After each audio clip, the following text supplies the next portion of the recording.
Assalamualaikum warahmatullahi wabarakatuh. Perkenalkan, nama saya Azhara Nurul Fadilah dari kelas 9B. Di sini saya akan menjelaskan suatu materi yang berjudul tentang penerapan Pancasila dari masa ke masa. Apa itu Pancasila? Pancasila merupakan dasar negara dan ideologi negara Indonesia. Pancasila merupakan pedoman warga Indonesia dalam menjalankan hidup kemasyarakatannya. Sebagai warga negara Indonesia, sudah seharusnya kita mengamalkan nilai-nilai yang terkandung dalam Pancasila. Namun, ternyata pengamalan atau penerapan nilai Pancasila sudah dilakukan sejak awal kemerdekaan dan dari masa ke masa. Penerapan Pancasila mengalami dinamika dari masa ke masa. Salah satu faktor penyebab dinamika penerapan Pancasila pada tiap-tiap periode adalah adanya perubahan kebijakan pemerintah.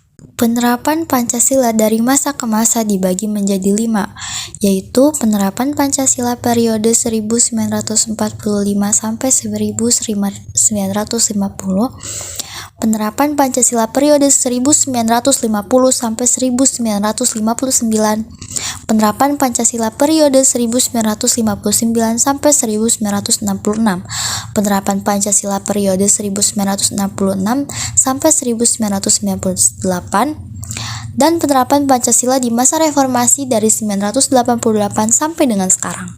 Yang pertama ada penerapan Pancasila pada periode 1945 sampai 1950. Pada periode ini, Belanda ingin kembali menguasai Indonesia dan melakukan berbagai cara untuk memecah belah bangsa Indonesia.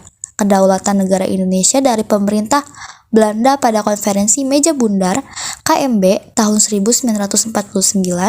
Dalam KMB disepakati juga pembentukan Republik Indonesia Serikat RIS. RIS sebuah federasi dengan sistem pemerintahan parlementer. Selain keinginan Belanda menguasai kembali Indonesia, tantangan penerapan Pancasila sebagai dasar negara dan pandangan hidup bangsa pada periode 1945-1950 adalah munculnya berbagai pemberontakan.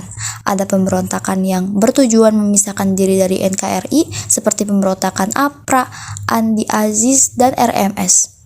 Ada juga pemberontakan yang bertujuan mengganti dasar negara Pancasila seperti pemberontakan PKI dan DI atau TII. Yang kedua, penerapan Pancasila pada periode 1950 sampai 1959. Pada periode ini, penerapan Pancasila sebagai dasar negara dan pandangan hidup bangsa cenderung diarahkan sesuai paham liberalisme. Salah satu contohnya adalah penetapan keputusan yang cenderung berdasarkan suara terbanyak, bukan secara musyawarah dan mufakat, sesuai sila keempat Pancasila. Selain itu, pada periode ini sering terjadi pergantian kabinet. Pada periode ini, pemilihan umum pemilu pertama berhasil diselenggarakan pada tahun 1955 untuk memilih anggota DPR dan konstituante. Sejumlah pemberontakan juga muncul dalam periode ini. Pemberontakan Pemerintahan Revolusioner Republik Indonesia (PRRI), pemberontakan Perjuangan Rakyat Permesta. Yang ketiga, penerapan Pancasila pada periode 1959 sampai 1966. Di masa periode ini juga disebut sebagai Orde Lama. Ini dikenal juga dengan periode demokrasi terpimpin. Ini artinya seluruh hal yang keputusan berkaitan dengan pemerintahan dipegang penuh oleh pemimpin negara. Pemimpin negara di masa Orde Lama adalah Presiden Soekarno. Awalnya demokrasi terpimpin ini muncul karena banyaknya gerakan separatis memisahkan diri. Hal ini membuat negara menjadi tidak stabil sehingga pembangunan ekonomi terhambat. Dan ada berbagai penyimpangan pada periode ini. Berikut adalah berbagai penyimpangan pada penerapan Pancasila dan UUD 1945 di masa Orde Lama. Ada Presiden Soekarno ditetapkan sebagai presiden seumur hidup berdasarkan TAP-MPRS nomor 20/1963 yang menyebabkan kekuasaan presiden semakin besar dan tidak terbatas. Presiden mengeluarkan penetapan Presiden nomor 3/1960 tanggal 5 Maret 1960 yang membubarkan DPR hasil pemilu 1955. Presiden membentuk MPRS yang anggota-anggotanya terdiri atas anggota DPR GR, utusan daerah, dan utusan golongan yang semuanya diangkat serta diberhentikan oleh Presiden. Kemudian ada juga pemberontakan yang dipimpin oleh DN Aidit pada 30 September 1965. Gerakan ini menginginkan Indonesia menjadi negara komunis. Yang keempat, penerapan Pancasila pada periode 1966 sampai 1998.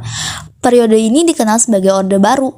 Pada awal periode ini, semua pihak berharap Pancasila dan UUD NRI tahun 1945 dapat dilaksanakan secara murni dan konsekuen. Namun tetap saja ada gangguan-gangguan. Berikut adalah terhambatnya penerapan Pancasila pada masa periode ini. Pelaksanaan pemilihan umum pemilu dianggap kurang demokratis. Pemerintah cenderung sentralistik. Kebebasan pers cenderung dikekang. Praktik korupsi, kolusi, dan nepotisme atau KKN diduga marak terjadi. Nah, yang terakhir, yang kelima, penerapan Pancasila di masa reformasi dari 1988 sampai dengan sekarang. Masa reformasi dimulai sejak diangkatnya B.J. Habibie sebagai presiden baru untuk Indonesia.